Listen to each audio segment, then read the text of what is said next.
What's up, everybody? Welcome to another edition of the Fantasy Life Podcast. I am Marcas Grant, joined by Dwain McFarland, and here we are, headlong into Week 11. We are closing in on the start of the fantasy playoffs. I think if I do my math right, including this week, that means 4 more weeks of the fantasy regular season. And, when you sign up for a league, you pay for basically regular season. Everything else after that is kind of a bonus. So, Dwain, I guess our job, right, is to help people get to those bonus weeks. That's what we're trying to do here, essentially, isn't it? We want to be in the bonus weeks. Yes, you are right. We want that bonus cash that hopefully goes along with it. Some of you are just playing for fun, and that is also okay. To start this season, when I first came over to Fantasy Life, Marcus, Elliot, reached out to me and he was like, "Hey, do you have a cheat sheet?" And I was like, "Yeah, I got a cheat sheet." It was before the season had started. And he's like, "Can you send it over to me?" Matthew, is asking, he needs a cheat sheet from somebody. He's driving. He can't get to one. And I was like, "Yeah, sure. Like I can send one over." And he's like, "You want to know who it's for?" And I guess I can say this on air. And I was like, Sure. Yeah. Who's it for? He's like, "It's for Jay-Z." And I'm like, Oh. man, I wonder what their league plays for. I mean, I wonder what the bonus for if you make the bonus in a league like that. Who knows if Jay-Z drafted from my sheet or not? It was still cool, but it just got me thinking about what's the entry fee to get into that? How do you get into that room? I'm sure a lot of sharp players are like, "Oh man, I'd love to be in there." I'm thinking, nah, you can't afford to be in that room.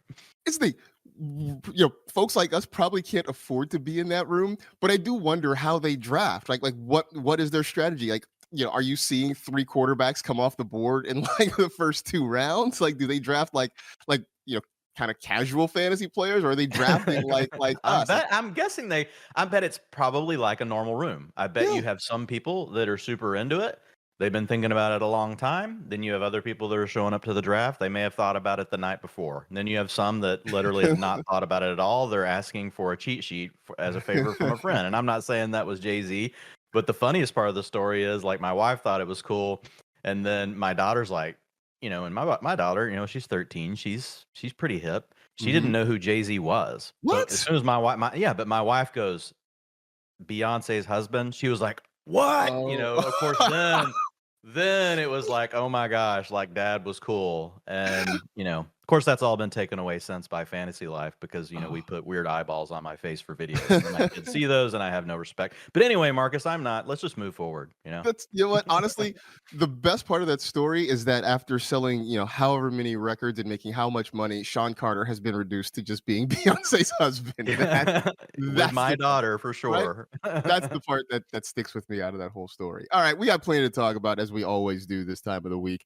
We're going to go through the rankings, which you can check out, of course, at fantasylife.com. We'll look at some of the guys who are maybe too high, maybe too low.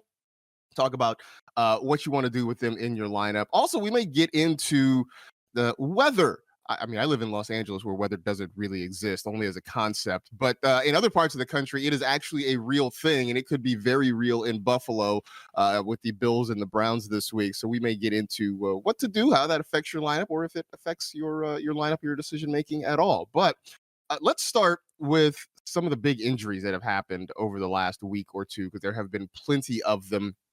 We talked a little bit about Cooper Kupp, what that might mean for guys like Allen Robinson, Tyler Higbee, Justin Jefferson limited in practice. Is that one? It's it's still a couple days away from kickoff happening. I don't know. If I see a guy practicing, even if it's limited, I tend to have very little concern, or at least lower concern about it. Is that one, when you see Justin Jefferson limited, that it makes you a little bit nervous, or not? No, I don't. I don't worry about it this early in the week. Like, I don't let it impact my rankings unless the player missed the game the week before, right? If the player has already missed a game, then actually limited can be really good. Like, you're like, "Oh, okay, limited Wednesday, we've got a chance," But again, every team is different. Like, what does limited mean? What does limited mean? Like, if you lived in Dallas for a long time, there was this clip on the radio. I don't know if you remember, Troy Hambrick was the running back for the Cowboys back in the day. Had a brother named Darren Hambrick, right? That was the linebacker, and he wouldn't show up to voluntary workouts. And I remember that the team, there was an interview of him, and he's like, "What do voluntary mean?" Like, basically, I don't have to be there; it's voluntary, But anyway, just I don't pay attention to it, this early, because I don't know what the teams mean by their definition. For some teams that could mean limited means he was out there for one snap. For others, it may mean, well, he had to be out there at least half the time, right? So full practice is the best thing, because even though there's probably a range on that as well, they're basically telling you that the player's healthy. That's the way. Is if you see questionable plus full practice, they're good to go. When you see Right. questionable plus the limited, or limited and a DNP, then I get more worried. So I just wait. I wait until we have, the 3 practices, and then I'll start moving stuff around more on Friday. That's where I miss having the doubtful designation, right? Like now everybody's questionable, and there are varying degrees of questionable. So Yeah. I miss when That's how I pair those. The limited plus the DNP. Mhm. That's That's that doubtful, I start leaning doubtful on that. right? Yeah. Yeah. So anyway, we'll keep an eye on that. Dallas Goedert, we know, is going to be gone for at least 4 weeks. He was placed on injured reserve after the shoulder injury he suffered on Monday night. I mean, surface level, it stinks for Goddard individually. It stinks for us in fantasy, because between he and Zach Ertz now out for the season, we've lost 2 of our more consistent producers at an already very thin position. But when you look around, is there anybody that stands to gain, you feel like, immediately from Dallas Goddard not being there in Philadelphia?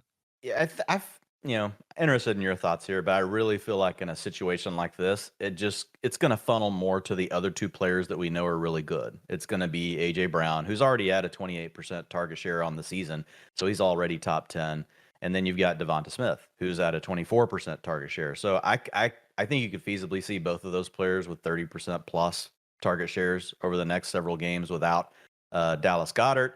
And, that obviously is a little bit of a boost. It's more of a boost, in my opinion, to Devonta Smith, right? Because he's been really a low end wide receiver 3. Low end wide receiver 2, high end wide receiver 3, but he's had the boom bust, right? He's been whichever one of those categories you want to put him in. I don't care, but you got to put it low end boom bust wide receiver 2 or high end boom bust wide receiver 3. And and he belongs there because the booms have been so big, right? But the busts have also been, wide receiver 50 range, like a couple of weeks in a row, actually, before last week.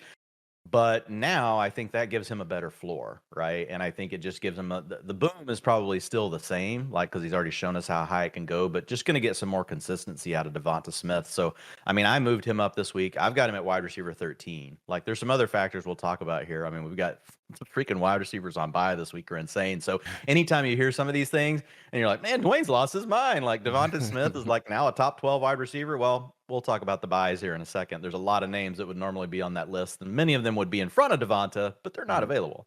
Yeah, a lot of good wide receivers that aren't available to you this week. And yeah, to your question, I do think it's the AJ Brown, Devonta Smith show right now. When you look at how this passing game has worked, it's been sort of a 3-man operation with Brown, Smith, and then Goddard. Goddard now out of the mix. Look, after Dallas Goddard, he had the 3rd most targets. The next closest was Quez Watkins, and there was a gap. Let me do the quick math, about 36 targets distance between them, right? Goddard was at 53, Watkins is at 17. So sure, maybe they sprinkle a few in Quez Watkins' direction. Maybe they sprinkle a couple more in Miles Sanders or Kenneth Gainwell. But this is going to be AJ Brown, Devonta Smith sort of carrying the load until Goddard gets back, whenever that might be. So Quez Watkins probably one of the most fit players in the league, because he is just out there running coverage off. He's just out there running coverage off, and he has really good dance moves, because you got to be ready for any time AJ Brown scores 3 in a day. Right. You got it. You don't know that you're going to get that many. But I was cracking up that day that AJ Brown scored all those touchdowns in the first half, and I was watching Quez Watkins on the 3rd when AJ Brown didn't know what to do. He still had a dance ready. He still had one ready, and it wasn't even his touchdown. That's the thing. If you're Quez Watkins, if you're somebody like that, you probably have a couple of stored up, but you're not getting the opportunities to score. So you just I got to show this off. You're like the team choreographer at that point, right? You're like, I can't take this thing with me. I got to show it. I got to show this thing. I've worked so hard on this. I got to show this. Fab dollars, man. I can't take them with me. Exactly. Everybody has a role to play on the roster, and that that looks like that's part of Quez Watkins' role there in Philadelphia. Over to Detroit, where DeAndre Swift came out of the gates on fire, and he's been banged up the last couple of weeks.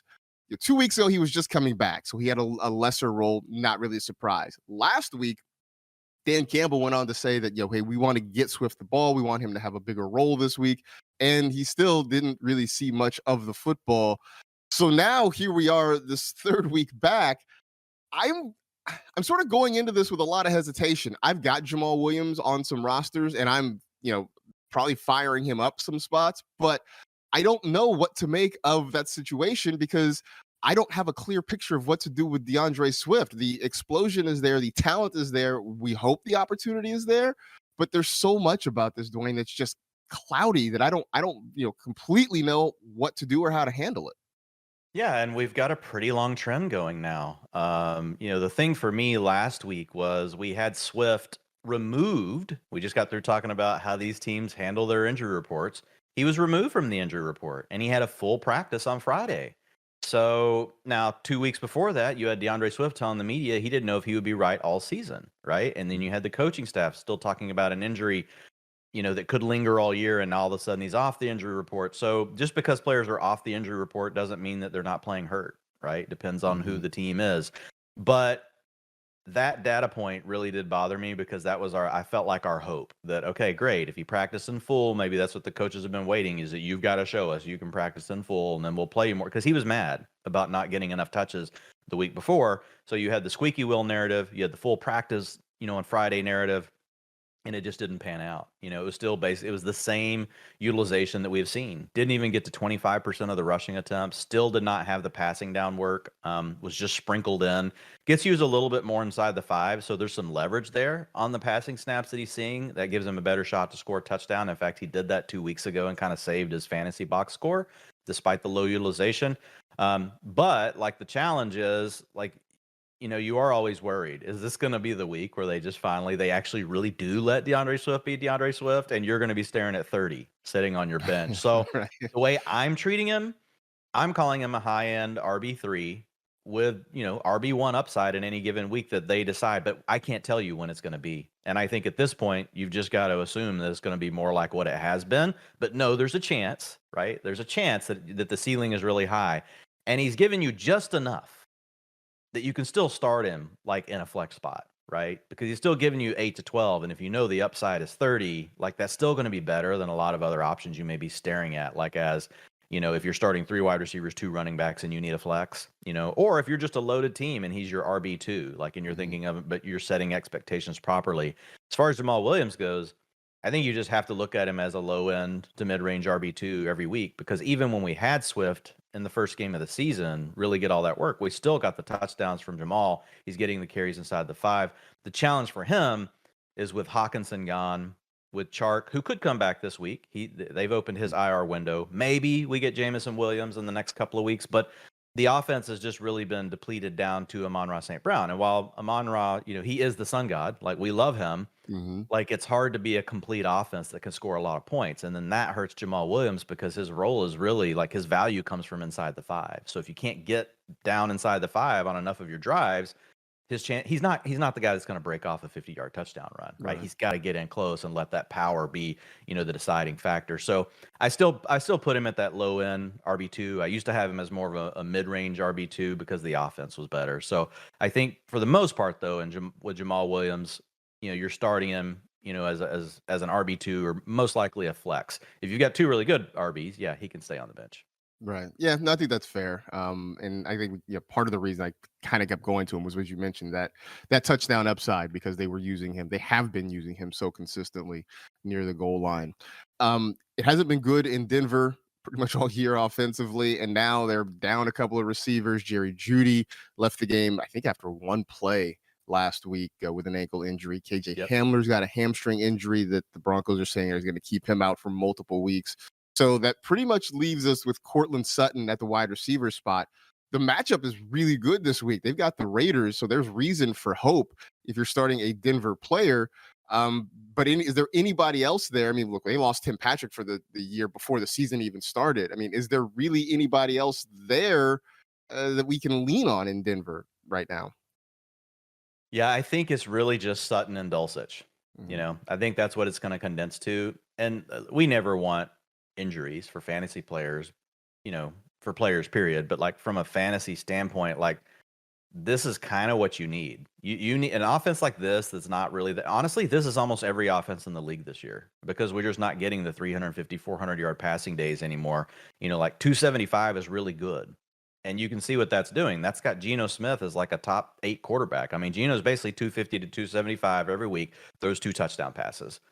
3 years ago, like that wouldn't do it. Now that's nothing against Geno. Geno probably 3 years ago is throwing for 325 and 3, right? Right. But defenses have now changed.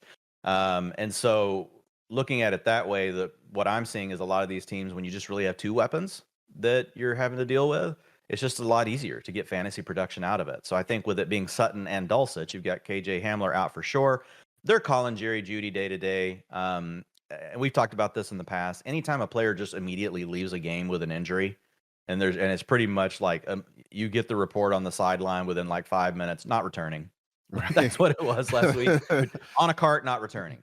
I'm usually leery of the day-to-day speak. A lot of times when I hear day-to-day, I think this coach just wants to keep the other team preparing for Jerry Jeudy. Now, we'll see what happens on Friday, but right now I'm leaning towards Jerry Jeudy will not play. Last week, if you took that same approach, though, we would have thought that with Aaron Jones, and he ended up playing, and he actually looked good. So there are exceptions to the rule. But right now, I've got Jerry Jeudy out of my ranks, Marcus, and so I've got Cortland Sutton. You mentioned the Raiders. Really good matchup. They are the last place team in EPA as far as passing yards, given expected points added, right? Above what the normal NFL range is. They're a really bad secondary.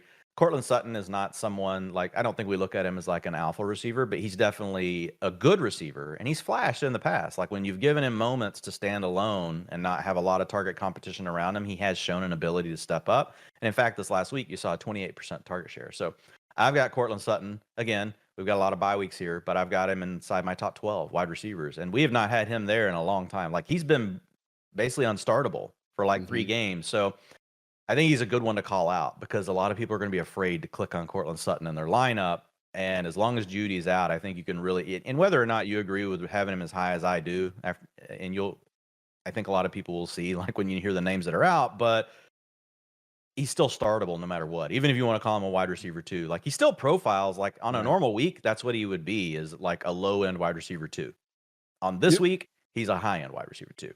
Yeah, and I started the season when we were having the general Cortland Sutton, Jerry Jeudy debate, which guy is going to be better. I was team Sutton, and early on it sort of looked like that. The last few weeks, though, everything had sort of shifted, and it had been more of a Jerry Jeudy centered passing game. But now I guess it by default kind of shifts back to Cortland Sutton this week. So I get it if people are concerned and have some worries. But I do think, at least for the short term, that seems to be the case. You talk about how quickly Jerry Jeudy was ruled out. For my other side hustle, we do a Sunday morning show and we end right at kickoff. And I'm usually in my car about 10 minutes after that is done. And I think I got to the car, I sat down, I scrolled Twitter real quick before I started driving, and I saw already that Jerry Jeudy had been ruled out. I'm like, fast. The game's just started. How did this happen? So yeah, that was pretty bad.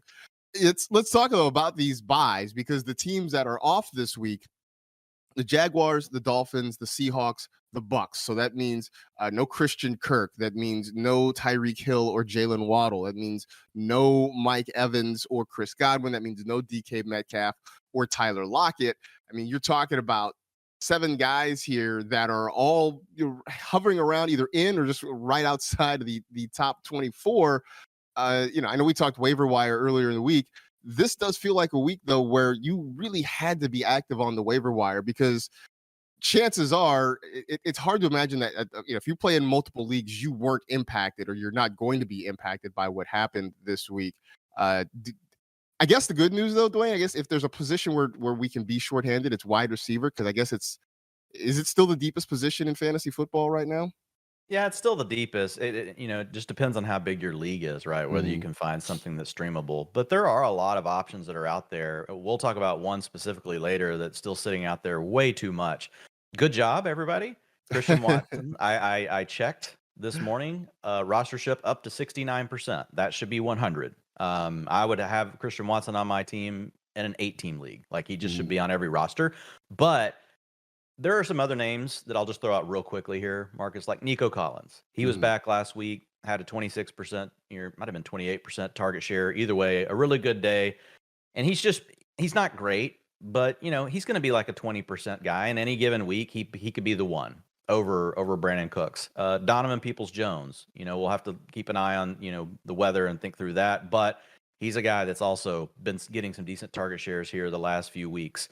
Alec Pierce, available a lot for the Colts. We just saw, what happened with Matt Ryan back. It just really helped stabilize things. Well, Alec Pierce is a guy that we were kind of excited about, like 6 weeks ago that Mhm. was starting to come on. So at any moment, like he could give you a little bit of something. So there are some names that are out there on the waiver wire this week. So if you're dealing with that, and even if you missed your waiver wire run or you didn't get Christian Watson like you wanted, there's probably still a few names that you can, you're not going to feel great. They're not going to feel like Tyreek Hill and Jalen Waddle, but they might be able to get you through the week so you can stay on track to get into the fantasy playoffs. Right. And I think that's it for this week. I think you're just trying to get through the week, survive this week, and then you can go back to probably whatever it was you were doing before this week. It's a good way to get us to the rankings. And since we're talking about Christian Watson, we might as well start by talking about his quarterback, because last week was a big game for Aaron Rodgers, maybe the best game he's played all season long. Now, good matchup against the Tennessee Titans. But looking long term, I mean, is this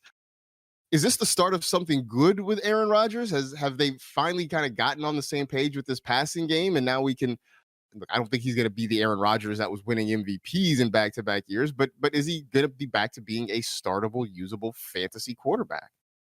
Yeah, I look. Part of it is, again, like when you look at like all the players around Aaron Rodgers, and when I work through my rankings, like I have a process that I start with, which is looking, at what the player has been doing.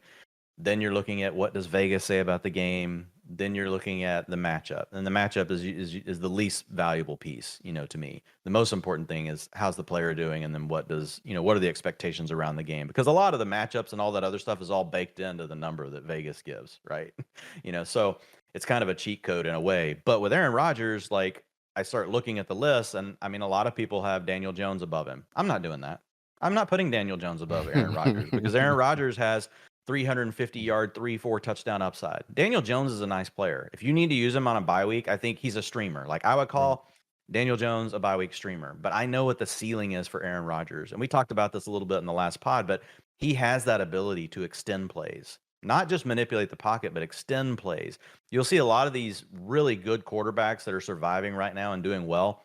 They don't have an average time to throw of 2.5 seconds. They're not your traditional, hey, drop back, make my read, get the ball out. And you can do that. Like Tua's doing it because he has Jalen Waddle and Tyreek Hill. Tua's playing really well and also a great scheme. But not every quarterback has the luxury of throwing to those kind of players. But the big thing for Rodgers is now he gets an upgrade in what we saw with Watson. And I went back and watched all of Watson's plays. He was actually open on more. I mean, the guy, I don't think this is a fluke. I'm not a professional, scout. But I mean, I watch a lot of football. Like I try to train myself as much as I can. I look at the data first, and then I work my way into the film because I can't watch every player every week, right? So the data is kind of like a funnel for me. I'm like, oh, this is interesting. Look at this guy. Let's go watch him, right? That's kind of the way I treat it. And Watson he's a differentiator, man. Like what we saw, they were not fluky blown coverages. One of those was in two were in double coverage basically. In two of those plays, two people were supposed to have Christian Watson, and they could not keep up. The play in the end zone where he crossed the face of everybody and Aaron Rodgers can buy the time, right? And he's like, you guys aren't, you're going to go man coverage here? You're not going to hang. You ain't hanging. And he crossed the face and Rodgers threw it right away and it was there. The other one was a deep one down the field. It was started off a single coverage, but then the safety gets involved right in the deeper plays. You saw Watson's tracking abilities there. So, I mean, I just see a guy that can give you run after the catch, a guy that can give you at any moment, that play down the field. And we know that Rodgers can buy the time and drop the dime, so it's, I have him as QB 11. So I'm 2 spots higher than consensus. I have Kyler Murray only 1 spot ahead of him because he's questionable and it's a Monday night game. If I had to make a decision, if I had Aaron Rodgers on my roster, and I had Kyler Murray and I was having to wait till Monday night, or I got to use Colt McCoy or something like that, I'd probably end up just moving Aaron Rodgers ahead of that. But even like the next name, like Kirk Cousins, I like him, but he hasn't really been good either. I mean, he's averaging 21 fantasy points per game over the last 4. That's solid. 19.5. That's solid. So I mean, I'll probably keep Kirk above him because it's a great game against Dallas. But the players below him, I have no problem. Like, I mean, I'm starting him over Marcus Mariota, Russell Wilson, Jimmy Garoppolo, Daniel Jones, Jared Goff, Derek Carr. Like, I don't really think those are conversations, but I mean, I'm interested in your thoughts on it. Well, yeah, it's funny you talk about Kirk Cousins, first of all, and I feel like Kirk Cousins this year has been who people sort of reputationally believe he is, and that like he's fine. when the matchup has been good, he's been fine. When it hasn't been good, he's been less than fine. Like he's been mid. And I see him, I'm looking at it right now. He's the QB 13. So he's just literally on the fringe of being a QB1, which is I think how people in their minds envision Kirk Cousins, and he has been that. And I think with Aaron Rodgers, the belief has been all year long that he's going to figure out that you can't be that good a player and have been that good for that long and not at some point figure it out. And maybe it did just take a couple of months to get in tune with these wide receivers. Maybe Christian Watson is finally coming into his own now in his rookie season, and we can sort of erase the memory of that bad drop he had on a deep ball in week 1. So maybe this is maybe we want to believe that this is something good. And if you persisted and you hung on to Aaron Rodgers, that you're going to be rewarded. So maybe it's just me being optimistic about a player that I've enjoyed watching for the last few years. And maybe things are getting better for Aaron Rodgers. He's just That's all more I know. along the archetype of a Patrick Mahomes, right? That Yeah. guy that can buy enough time and really make players around him better. It's been a struggle so far, but it's just a ceiling thing in my mind. Yeah. We could be completely wrong on it. And if Watson busts out this week or gets hurt again, I think it's going to be really tough for Rodgers. He needs a player like He's at that least one. that can Yeah. just changes the dynamic of their offense. Yeah, absolutely. Speaking of the dynamic of an offense changing, Justin Herbert might be finally getting some help back. It felt like the world was on his shoulders. It was him and Austin Eckler against everybody the last few weeks. But Mike Williams could be back. Keenan Allen could be back just in time for a big game against the Kansas City Chiefs. I know a lot of folks are frustrated with Justin Herbert because chances are you drafted him as the number 2 or number 3 at worst quarterback off the board. And right now he's not even in the top 12. So this feels like, for a guy who I think's been playing well, all things considered, it's very encouraging, I think, now that he's going to get some help back this week. Yeah, I think with Herbert, that's really just been the thing. When you lose all of your playmakers, and he's also been dealing with an injury. He played through it, and so we forget a lot of times when these players get a rib injury like he did early in the season, we just forget about it. But a lot of times you'll hear interviews after the season. You'll see interviews and things like that on YouTube or whatever. And they'll talk about how they played with it all year. And it was a pain management thing the whole year. I mean, you're getting hit. You got defenders landing on you that weigh 260, 300 pounds. I mean, it's probably re-aggravated every week. And we don't even hear them talk about it. So I think there's a lot of layers to what's going on with Justin Herbert. But I think getting Mike Williams, getting Keenan Allen back would go a long way to solving it, right? Even if he's still playing hurt. I've got him as QB8 this week. I moved him down a couple of weeks ago, so I've been a little lower than consensus for a couple of weeks. But now I want to get back ahead of consensus. So if we hear that Mike Williams and Keenan Allen look really good Friday, I'm going to move Justin Herbert probably into my top 5. I would consider moving him above Lamar Jackson, but I'll probably put him one spot behind Lamar. I would have him that would move him above Dak and above Joe Burrow, right? So, and I really like Burrow, but he's missing Jamar Chase, right? He's dealing with a little bit of a similar thing, but he at least still has T. Higgins. So if he just gets one of the two back, then I probably just move him one spot up above Dak and have him right there next to Joe Burrow. All right, so we can get Herbert back. I know a lot of folks would be very excited to know that, because I get tweets every now and then. What do I do about Justin Herbert? And I've been like, hey, Lane, just stay the course. He's not playing badly. He just is lacking help. That's all. So now that help's coming back. So hopefully he's back to being the guy that you drafted early in your draft. Let's look at some running backs, because Khalil Herbert is on injured reserve right now, so he's going to be gone for at least several weeks. I saw a tweet this morning that David Montgomery could be, and I'm sort of paraphrasing, he could be the most mid running back to continually be a league winner, because a couple of years ago he got hot late in the season, was a league winner. Last year he sort of got hot mid to late in the season and sort of helped become a league winner. Now, no Khalil Herbert, and a lot falls on David Montgomery. Now, look, understanding Justin Fields is running the football effectively, and he's going to continue to do that.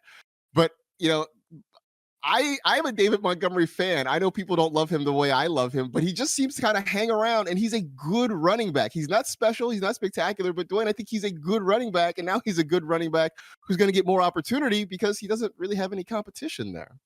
Yeah, and part of the thing for for Montgomery, is he's played next to Herbert, who has played, exceptionally well this year. But to your point, Montgomery he's not been bad. He's not been great. He's been mid. but that's okay.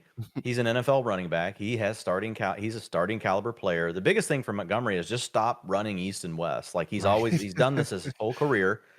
And in college, he got away with it, making a guy miss, making the next guy miss, making the next guy miss. And then it's like, oh, God, everybody fell down. I'll run off. Like that doesn't happen in the NFL. It's like make the first guy miss and then go. Like you're not Saquon Barkley. And even Barkley had to figure that out, right? Mm-hmm. A more decisive David Montgomery would be a very welcome sight, to my eyes. Because with Justin Fields, there's just a huge opportunity. Defenses have to key on him. And if you're a defensive coordinator, Marcus, and you're getting ready for this game, and you're like, okay, yeah, you're getting ready for the read option stuff. You tell me what you're doing. I'm telling my defenders, take Justin Fields. Yep. No matter what. Make Justin Fields hand the ball to David Montgomery. Because it's just it's a design. Like when the quarterback shows that and they put it in the running back's belly, they're just reading. You guys have seen it on TV 1,000 times. There's an inside version of this, and then there's an outside version of it. And essentially they're reading that defensive end, and that dictates where the ball goes. And so if that defensive end has been told, no matter what, you take the angle that makes Justin Herbert want to hand the ball off. Justin Fields wants to hand the ball off. Justin Herbert, man, yeah, that's what Justin Fields is like. He's a combination of an awesome quarterback and a good running back. But I think that's going to be the way it's going to get coached up. And we've seen that with guys like Gus Edwards. We like Gus Edwards, but David Montgomery is as good or if not better than Gus Edwards, right? And if he'll just put his foot in the ground and go, it creates these huge lanes because the defense is telling you, hand it to that player, even though they know that can be 4 or 6 yard gain. They're like, we'll take that over Justin Fields going for 70. So I think that's going to be a good thing for Montgomery. We've talked about the Bears, like running the ball is their identity. So there's plenty of rushing attempts to already go around, but Herbert's going to leave 11.3 rushing attempts per game on the table. That's what he averaged in the games where we had David Montgomery available, for 100% of plays on the course of the season. We had 2 games, one game David Montgomery missed, one game where he got knocked out early. So I excluded those 2 because they kind of inflate Herbert's numbers, but 11.3 carries. So I'm thinking probably 4 to 5 of those go to Montgomery. The other 4 to 5 probably go to Tristan Ebner. I think I don't see Fields really increasing. Fields already has a big workload. He's averaging 11 carries himself over the last 4 games, so he'll probably stick around where he's at. But I mean, dude, David Montgomery's probably going to be seeing 20 to 25 touches a week over the next 4 games. That's all you need to know. Like, forget all the things you hear about he's slow. Forget all the things you hear about, oh my God, he's so mid. Forget all the things about, oh my God, how are the Bears starting? It doesn't matter now. It doesn't matter. Like he's going to be a guy that's really tough to keep outside the top 12. And this week, like, dude, there's a 50-point total on this game against the Falcons. It doesn't seem right to me. 2 teams that run the ball so much that honestly, the Bears offense has exploded lately, but like these are not 2 elite offenses. As you're talking about David Montgomery, the name that popped into my head for some reason is Jordan Howard, right? Like a guy who, had a couple good seasons. Yeah, for another former Bear, a guy who had a couple good seasons, was never, a burner at any point, was sort of mid for a long time, and then just kind of bounced around, hung around. I think he's actually still technically unretired or active. Yeah, he was just on the Saints. That's right, the Saints. I thought, yeah, I just realized that. I feel like that is the career path potentially for David Montgomery, a guy who's good, not great, is good enough in an offense that he can hang around the league for a while, but nobody's ever going to be excited when they see David Montgomery pop up anywhere. I want to get to Brian Robinson because we've kind of gone around and around on this Commanders backfield because Robinson, we were excited about him. Obviously, the story itself was great. Having been shot in the preseason, been able to work his way back and get on the field. So just from an emotional standpoint, it's been great. On the field, it's been, kind of meh. He hasn't really played all that well. We were starting to see Antonio Gibson get a lot of work. I know you like him this week. Is this just matchup based because the Texans are awful against the run, or is there more to it? Yeah, I mean, he's been meh. I mean, 3.3 yards per attempt. But the thing is, like, they're sticking with him. Ron Rivera is not going away from him.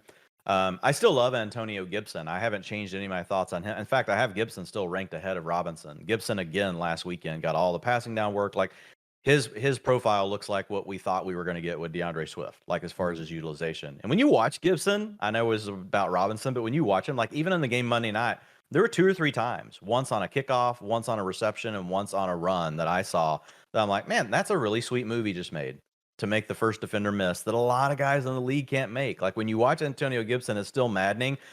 And I feel bad for a guy like Brian Robinson because that's kind of what happens. People are like, "Oh my God, how is Antonio Gibson not on the field more?" And I get it. I know where people are coming from, and Gibson looks really good. But most teams are really they want to divide this stuff up. That's just where we are these days. And so with Robinson, the role that he has works really well whenever they can keep the game close because he's typically going to have right around 50% of the rushing attempts. So all you're really wondering is, okay, is this a game where the Commanders will actually be able to run the ball enough for that 50% to count? And they're playing the Texans, so you're going to get the efficiency bump because they give up plus, over expected to every single team that they face.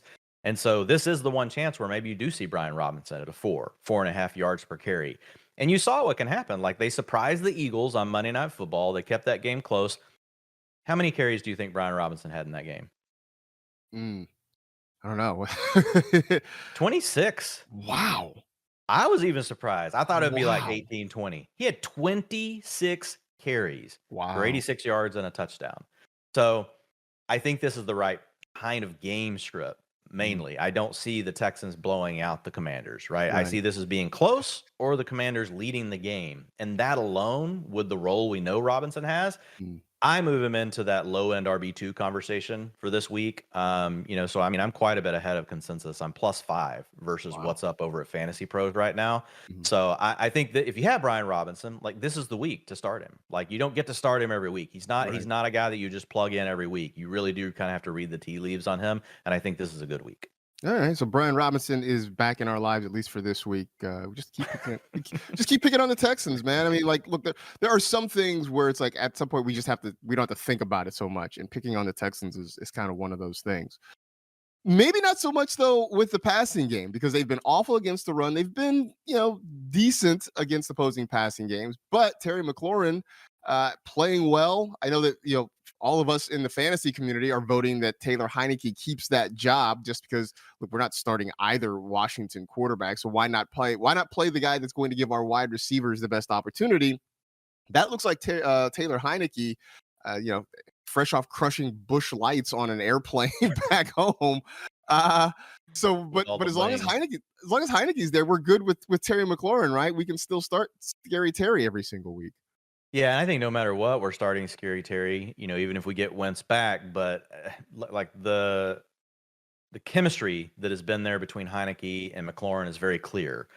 Here are the target shares over the last 4 games with Heinicke for McLaurin: 26%, 28%, 32%, 44%. Now, folks, that doesn't mean we think it's that wasn't necessarily to give you a trend. Oh my God, 60% this week.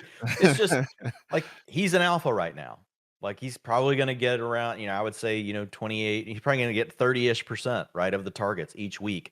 So Heinicke definitely has shown that he's a McLaurin guy. But again, we also talked about these things in the past. Like defensive coordinators just start, they're typically watching the last 3 to 4 games, and that's what they're preparing on based on the latest trends.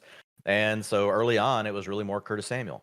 And so now teams maybe are trying to do more to stop Curtis Samuel. And then that opens things up for Terry McLaurin. So there are a lot of different things going on. But anytime you have a player like this that's just on an absolute heater and he's just feeling it, it's hard to get away from them. So I've got him in the top 12 this week. Again, part of that is due to all the buys that we have. He would be more of like a mid-range wide receiver too if we didn't have all the buys.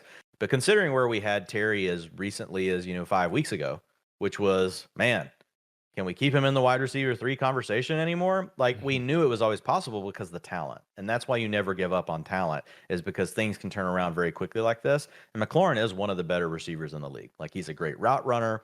He has really good separation skills. He has the speed to beat you over the top. Not a huge contested, ball guy, but better than what most people think. Like he's a feisty receiver and he just loves the game. Like this is a guy that, spends a lot of time trying to be the absolute, and most receivers do, but like you get to hear Terry McLaurin talk about it. I love hearing Terry McLaurin talk about route running and talking about how he sets guys up with his stem and then, what he does, the different things that he has to make his breaks look different way. I mean, he's a student of the game, and you can tell. And so anytime you have that athletic combination that he has, and then you also have that just tenacity to want to be the very best at at your craft. Like, I just love players like that, and he fits that mold. He really is that guy. I know I saw a conversation on Twitter. Someone had asked Matt Harmon, who obviously does a lot of work watching wide receivers, if Terry McLaurin was actually good.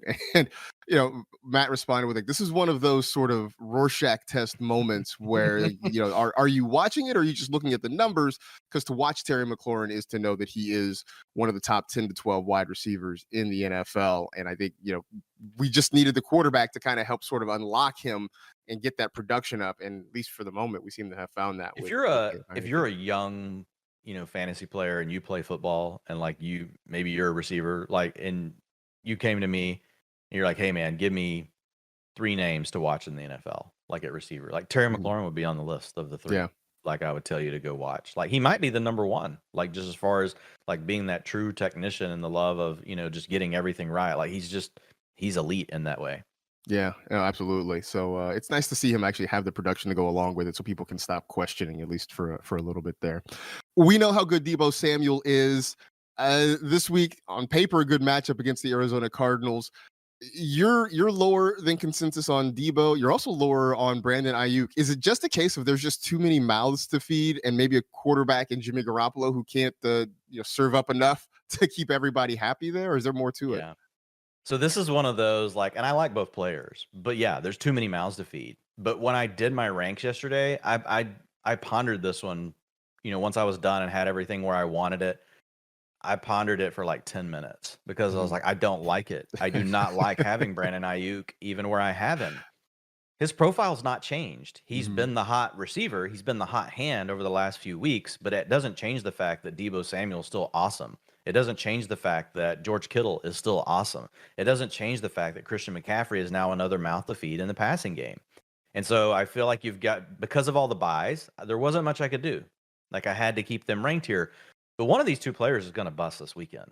Like, for sure, for sure 2 of the 4 are likely to bust out of less likely to be McCaffrey because he has more pads to the touches, right? So let's say at least one of the 3 options, if not 2 of the 3 options in the passing game, are not going to live up to their rank this weekend, unless somehow the 49ers get forced into an absolute shootout.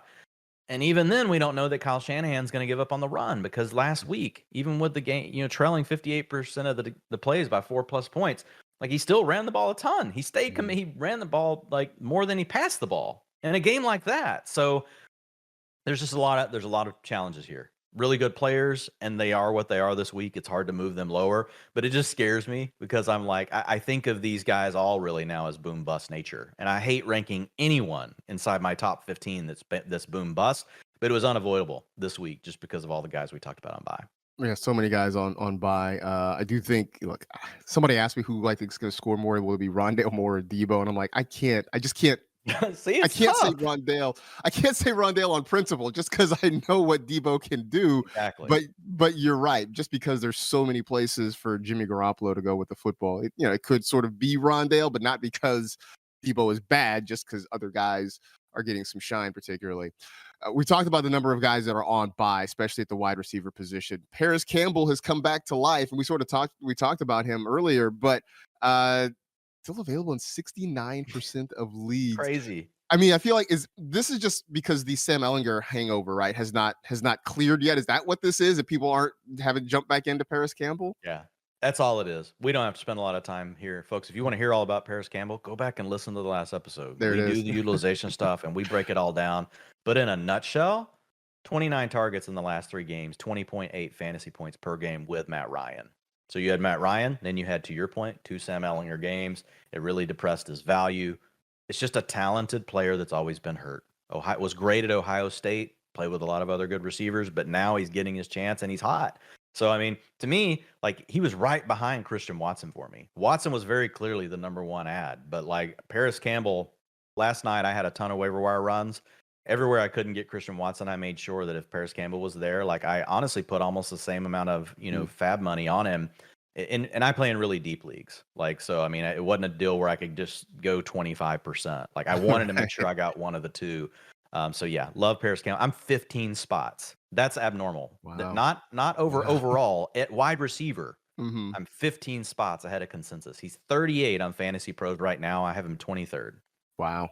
All right, there it is. That's your Paris Campbell endorsement for the day. Go get him if he's still floating around out there, which chances are good that he's still hanging around there. So maybe Yeah. maybe go take a On look this at him. week, especially, man, like you can plug Yes. him in. You can plug him in. Absolutely. Let's talk a couple tight ends before we get out of here. Dalton Schultz, you're a couple spots ahead. You have him to tight end 3 this week. I'm at the point with Dalton Schultz, between Dalton Schultz and the fact that we're losing tight ends. I'm not so much worried about the matchups with him. I just think he's a good player. And now that Dak is back and getting comfortable, that offense is starting to come together a little bit. I just like the opportunity for him on a weekly basis. I don't really care who he's playing. I just know that Dak's going to be looking in his direction. And that's the part that sort of makes me feel comfortable with Dalton Schultz. Yeah, that's the big thing. And they're just using a lot of play action now. And so that adds efficiency. But with Schultz, we still haven't even seen the ceiling yet, because if you look at the early in the year, 94% route participation, 83% route participation. Then he gets hurt. Then he comes back in week 4, tries to gut it out as a 76%. Then he's at 32%, misses a game, 55%, working his way up to 64%, working his way up last week to 72% route participation. And in those times, targets per route run over the last 3, 31%, 33%, and 24%. So this offense is really humming around CeeDee Lamb and Schultz. Gallup is really kind of the odd man out right now, like just has not quite found his mojo yet. Noah Brown is an ancillary player, and they're not including Tony Pollard for whatever reason in the passing attack. Like, I don't get that, but it is what it is. And that really is making this a two-man game. It's about Schultz and it's about CeeDee Lamb.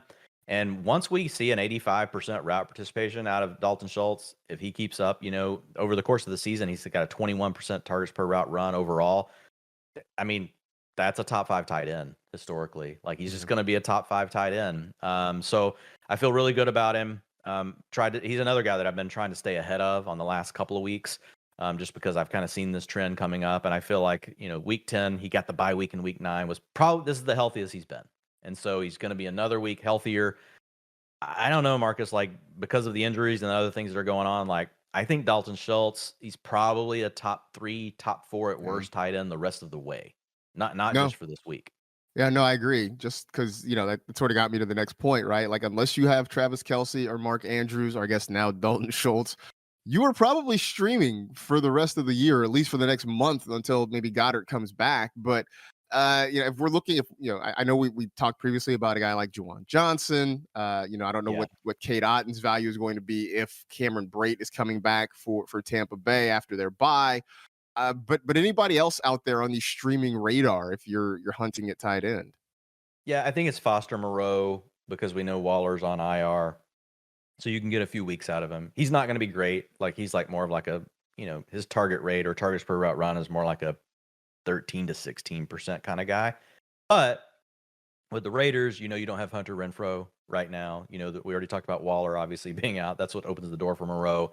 And, Derek Carr, like, he definitely needs like that safety blanket underneath. And so, like, most stuff's going to go to Devontae Adams, but Foster Moreau is doable. And then the other one's Trey McBride. We have Zach Ertz out. Trey McBride was the, top selected tight end in the draft this year. He went in the 2nd round. The next tight end did not go until the 3rd round. Most draft experts or film experts thought that Trey McBride was the number 1 receiving prospect in the class. So I know some people will argue that he's a little bit green, but what else are we going to do? I would rather have the upside of Trey McBride, and we've talked about this concept in the past. I like picking up. I would pick up Trey McBride and start him over Foster Moreau. Mm-hmm. And the reason why is Trey McBride is the one of the two, in my opinion, that could force me to reevaluate after the week's over and go, whoa, do I really want to drop this guy? Like, I've got another option I could go back to, but do I really want to drop Trey McBride? Now, he could bust.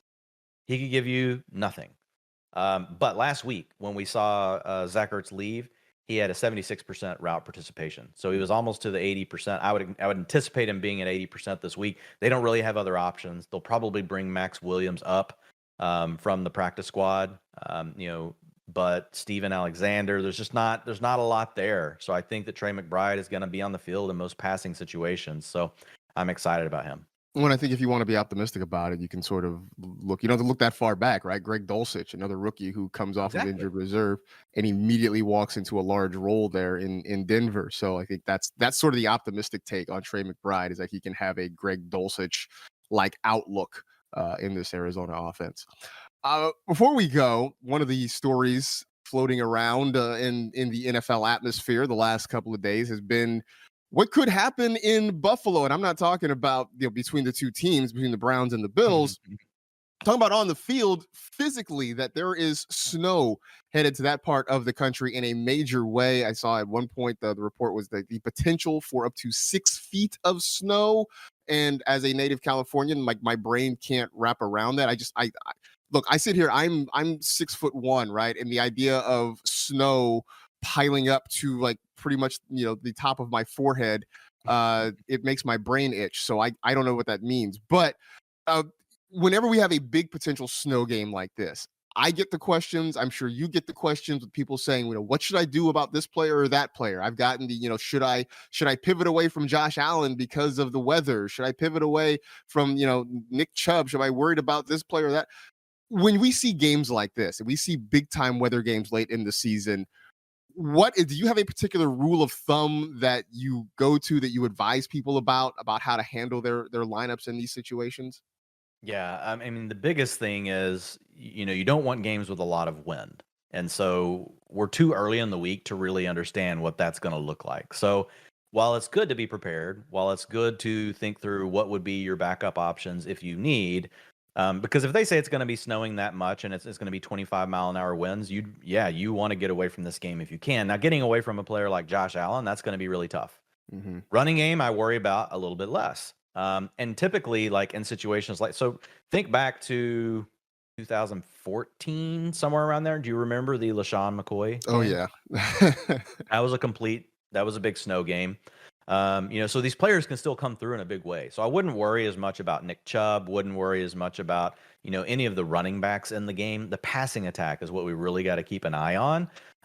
So I mean, obviously a player like Jacoby Brissett that would have really been a fringe start anyway, but maybe you need him because of a bye week.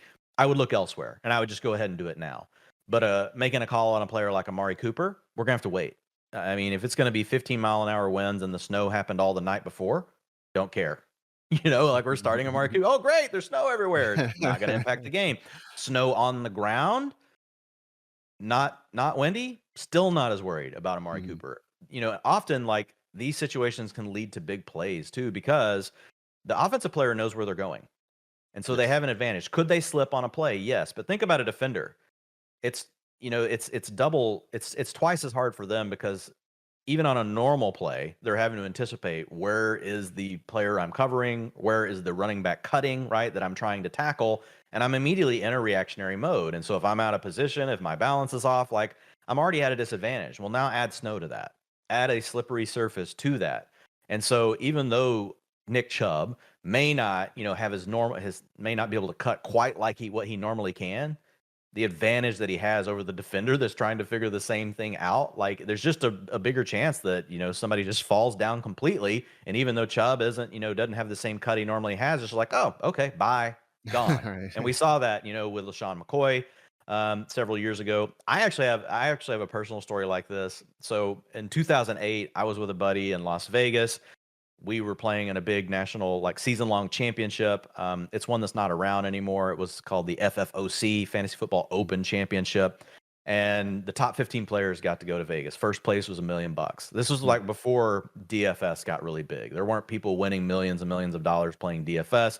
So this is like kind of I think it was the first $1 million prize, if I can remember correctly, in fantasy football to ever be given away. And we had made it into the top 15. And we get out there.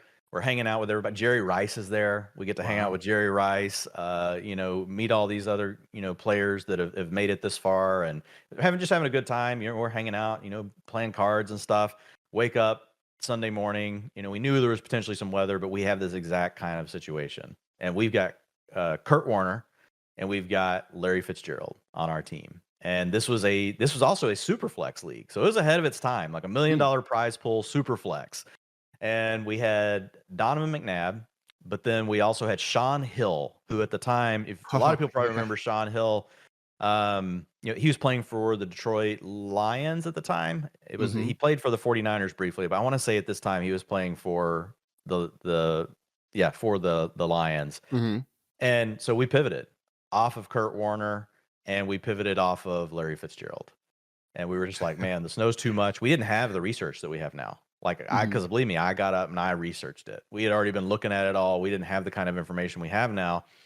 And if you remember, it was the Matt Castle year for the Patriots. And in that game, another guy that a lot of people know, his name's Chad Schroeder. He's the best season-long player in the world. Like, this is how I met Chad Schroeder. We met, and he should have won the $1 million. That's a story for another time. He took the worst beat I've ever seen in my life. And so we hung out and we drank and we played cards at like a little super dive bar in Vegas. And like we became friends that way.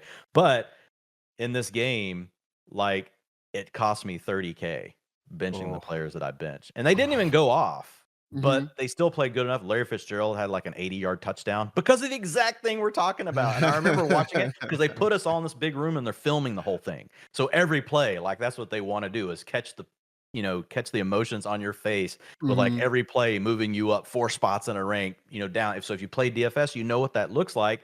But at the time, nobody had ever seen that. So watching everybody sweat this out, and we're like sitting there, and at the time, we had a good chance to still win the $1 million. So it was crazy. And so I just share that story and then I share the LaShawn McCoy examples because you just don't want to get too cute, right? You don't want to overthink it. The wind is the primary thing that you want to make sure is not a factor. Otherwise, you're going to fade a lot of that. But Randy Moss had 3 touchdowns that game. So I mean, it's easy for these players to still go off in a huge way. There you go. So get up, check the weather, see how the wind is going to be, and then try to make your decision based on that. So that's the lesson. Don't freak out just because there's snow. Freak out if there's wind, but not necessarily because of the snow. And in the meantime, enjoy watching that game from the comfort of your cozy, warm couch. Hopefully, that's the best way I think to view snow games. Maybe that's just me. We think the best way to engage with us, though, is certainly be part of the community. Go to fantasylife.com, check out the rankings, check out all the different tools. Join the community, be part of the Discord as well. We have plenty of good chats a couple times a week, so be a part of that and get involved in all of that. And also, if you haven't already, I say it all the time, sign up for the newsletter just because it's very cool every morning to see Matthew Berry has sent you an email. So that is plenty, I think, to do for homework for the weekend before we rejoin you again next week. Because that'll do it for this edition of the Fantasy Life Podcast. For Dwayne, I am Marcus. We appreciate you checking in with us all the time. Enjoy week 11, everybody, and we'll talk to you next week.